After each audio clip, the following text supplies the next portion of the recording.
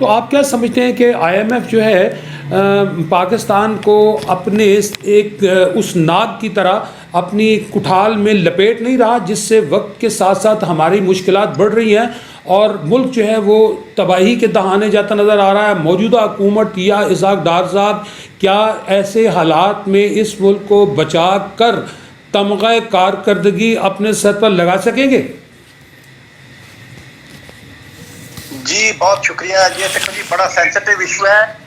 میں بتاؤں کہ آئی ایم ایف جو ہے اس کو انہیں لے جانا چاہیے ایسے علاقوں میں جہاں لوگ اس وقت سڑکوں کے اوپر بھیک مانگ رہے ہیں. یہ جو آئی ایم ایف جس شرطیں لگا رہا ہے اس میں مزید لوگ بھیک مانگنے میں مجبور ہو جائیں گے. نمبر 1، آئی ایم ایف جو کچھ کر رہا ہے، آپ دیکھو ہم نے $1 ارب انہوں نے ہمیں دینا ہے اور اس $1 ارب کے پیچھے ہم اپنی جو ہے وہ اس کو 45 روپے ڈی ویلیو کر دیا ہے. ان 10 دنوں میں $230 سے $175 ہو گیا ہے اور 45 روپے کا مطلب ہے $122 ارب کا کرنا ہے ہمارے اوپر انٹو 122 انٹو 45 ڈیوائڈیڈ بائی 275. اس کا مطلب ہے ہم نے $20 ارب کے متوازی اپنی کرنسی کو ڈی ویلیو کر دیا $1 ارب لے کے لیے آئی ایم ایف. اور یہ صرف اس لیے ہے کہ ہمیں اپنے جو ہمارا اللہ تعالیٰ نے جو دیے ہیں پانی کا اتنا بڑا استعمال ہی کر رہے، اس کی وجہ سے اس ملک کے اوپر یہ اللہ تعالیٰ کی طرف سے بھی ایک عذاب آیا ہوا ہے کہ ہم ایک ناشکری قوم ہے جو ہم اس کی دی ہوئی نعمت کو ضائع کرتے ہیں. ہر سال 35 ملین ایکڑ فیٹ پانی سمندر میں پھینکتے ہیں، اس کو استعمال نہیں کرتے.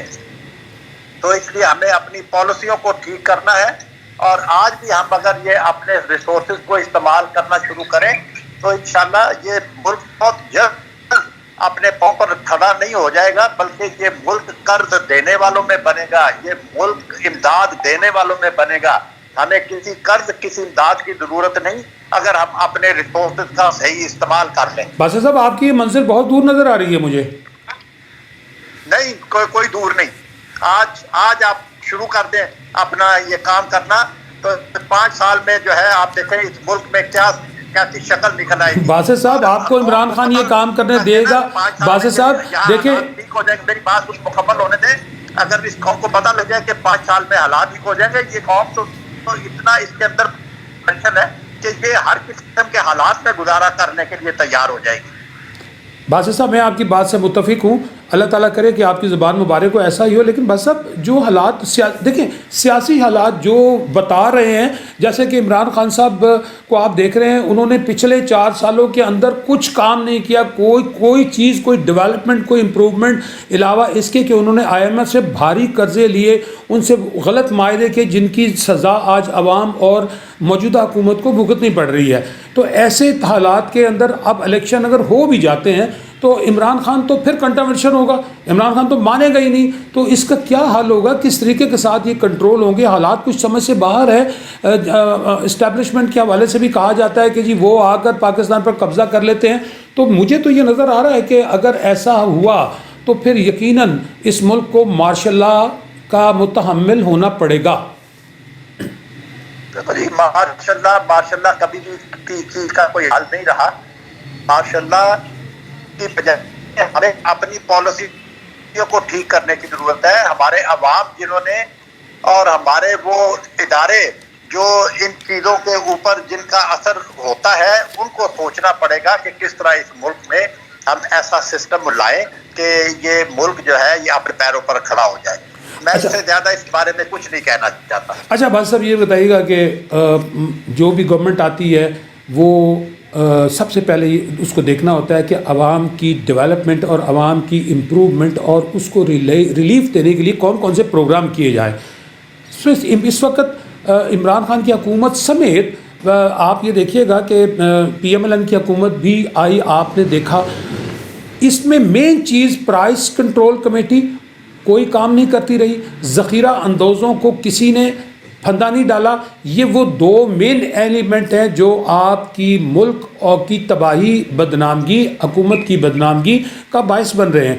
آپ کیا سمجھتے ہیں کہ آپ کے بزنس کمیونٹی کے بیچ میں کیا ایسی کالی بھیڑیں موجود ہیں جو باہر سے چیزیں منگواتی ہیں، اکٹھی کرتی ہیں اور ان کو روک لیتی ہیں، اور اس کے بعد جب وہاں پر قحط پڑنا شروع ہو جاتا ہے ملک کے اندر تو فوری طور پہ وہ اپنی مرضی کے ریٹ سے مارکیٹ میں چیزیں دیتے ہیں؟ جیسے کہ آپ ویجیٹیبل میں دیکھ لیں، آج پیاز کہاں ہے، لہسن کہاں ہے، ادرک کہاں ہے، فروٹ کہاں ہے، کیلا جو آپ کے ملک کی پیداوار ہے آپ کو 200 روپے درجن مارکیٹ میں اویلیبل ہے، رمضان شریف قریب ہے تو یہ تو 500 کے قریب چلا جائے گا۔ چکن کا دیکھ لیں، چکن کا بھی یہی حال ہے۔ تو یہ وہ تمام چیزیں ہیں، کیا آپ کیا سمجھتے ہیں کہ آپ کی بزنس کمیونٹی کے لوگ ہی یہ اس طرح کے کام کر پا رہے ہیں یا کوئی الگ سا مافیا ہے جسے گورنمنٹ کنٹرول کرنے میں ناکام ہے؟ دیکھو جی، بات یہ ہے کہ ہر چیز کے بارے میں قانون موجود ہے، یہ کمزوری صرف قانون کے اوپر عمل درآمد نہ کروانے کی ہے۔ کئی بات یہاں اس ملک میں آپ دیکھیں کہ اگر ہم صرف ایک کام کریں کہ پاکستان کی بنی ہوئی اشیاء کو ہم استعمال کرنا شروع کریں، امپورٹڈ چیزوں کو ہم نہ استعمال کریں، تو یہ ملک جو ہے یہ بہت جلد اپنے پیروں پر کھڑا ہو جائے گا۔ یہاں لوگوں کو روزگار ملے گا، یہاں کی ایکسپورٹ بڑھے گی، امپورٹ کم ہوگی، ہماری کرنسی مضبوط ہوگی، لوگ جو ہے وہ اپنی پاکستان کی بنی ہوئی چیزوں کی کوالٹی جو ہے وہ ٹھیک ہو جائے گی۔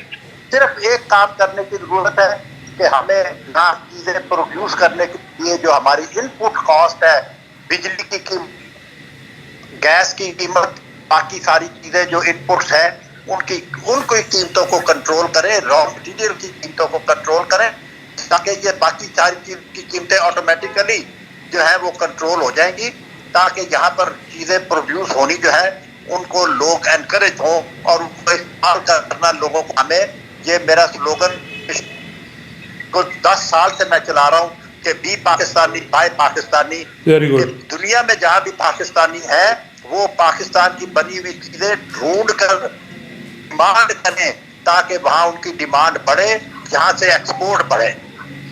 اچھا باسط صاحب، آپ کا تعلق تو یہ چکن انڈسٹری کے ساتھ ہے، تو آپ یہ بتائیے گا، میرے خیال میں آپ پولٹری فیڈ میں بھی ہیں اور آپ کا بڑا بزنس ہے، آپ یہ کیا دیکھ رہے ہیں، یہ کس وجہ سے چکن کی قیمت زیادہ بڑھ رہی ہے؟ کیا آپ کو را مٹیریل نہیں مل رہا؟ ظاہر ہے آپ کو بجلی کی کاسٹ بھی پڑتی ہے اور بہت ساری چیزیں ہیں، تو یہ چکن ڈے بائی ڈے یہ اوپر کی طرف چاہ رہا ہے، تو تھوڑا سا ذرا اس کے اوپر بھی روشنی ڈالیے گا تاکہ میرے ناظرین کو پتہ لگے کہ مین اس کے اندر۔ یہ آپ کو پتہ ہے کہ بھئی پولٹری فیڈ جو ہے یہ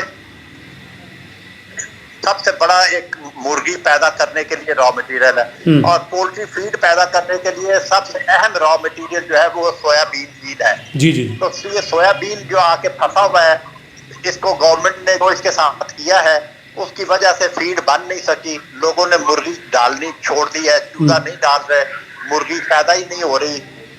اس ملک میں جہاں 41% بچوں کی سٹنٹڈ گروتھ ہے، انڈر نورشڈ ہے، اب آپ سوچیں کہ اس وقت مرغی کی قیمت تو ایک سیکنڈری چیز ہے، مرغی انڈا اویلیبل ہی نہیں ہوگا، کیونکہ جتنا بڑا نقصان انہوں نے کر دیا ہے یہ سویا بین کے شپ روک کے، اس کے ساتھ اس ملک میں جو سٹنٹڈ بچوں کی جو تعداد ہے وہ شاید 65% سے بھی بڑھ جائے، تو کون سی قوم ہم لے کر آئیں گے اور کیا آگے اس ملک کا بنے گا؟ سر یہ سویا بین کے کتنے کنٹینرز ہیں؟ سویا بین کے ٹوٹل کتنے کنٹینرز ابھی تک رکے؟ کوئی میرا 9 شپ لوڈ تھے جو انہوں نے روکے ہوئے تھے، ابھی رکے ہوئے یا واپس ہو گئے؟ اب مطلب کوئی ایسے کر کے چھوڑ رہے ہیں جس کا کوئی فائدہ نہیں انڈسٹری کو، اور جو ہے نا وہ اس کے اوپر ان کو جو ہے نا یہ جتنا بھی سامان ہے، بلکہ یہ جس طریقے سے انہوں نے کیا ہے اس بات تو لوگوں نے منگوانا ہی چھوڑ دیا، نہیں کھل رہی۔ تو آپ سوچیں نا کہ نہ آگے سویا میل ہوگی، نہ فیڈ بنے گی، نہ مرغی پیدا ہوگی، نہ انڈا پیدا ہوگا، نہ دودھ پیدا ہوگا۔ تو آپ کیا سمجھتے ہیں کہ پھر اس کا مطلب ہے کہ مستقبل قریب میں ہمیں جو ہے وہ انڈے، مرغی اور گوشت کا ایک بہت بڑا جو ہے وہ بحران نظر آ رہا ہے؟ جی بالکل بالکل بالکل بالکل بالکل، یہ ہم تو جو ہے نا ہمارے جو لوگ at the helm of the affair بیٹھے ہوئے ہیں ان کو یہ سوچنا چاہیے کہ آج جو قدم ہم اٹھاتے ہیں اس کے اثرات آنے والے وقتوں میں دیکھنے پڑتے ہیں۔ آج جو کچھ ہو رہا ہے یہ تو ابھی کچھ بھی نہیں ہے۔